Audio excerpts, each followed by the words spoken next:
Midnight Bell. Now being loaded, set, ready for racing, race number 7.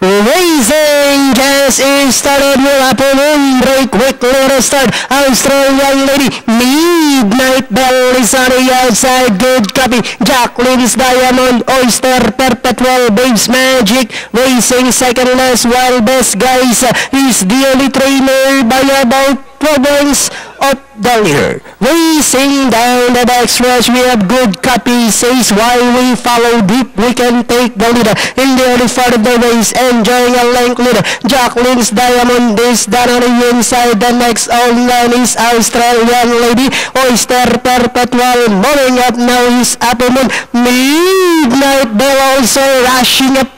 And the next online is Babes Magic. While Best Guys is still racing in less. And on the far turn we have Good Copy. Jacqueline's Diamond. And here comes Midnight Bell. Now moving up on the outside. The next online, Apple Moon, Babes Magic, Oyster Perpetual, the Australian Lady, All Best Guys is still racing in last as they swing for home. We have Good Copy by about 3 lengths. Midnight Bell is on the outside second. Last 100 meters we have Good Copy followed by Midnight Bell, and finally it's Good Copy. Midnight Bell, Jacqueline's Diamond, Babes Magic, Apple Moon.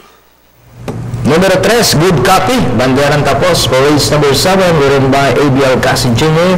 Then nasigurado nga yung 8 Midnight Bell, then Jacqueline's Diamond, Babes Magic, pumang-4. Banderan tapos. Panoorin natin ang instant replay nito ating race number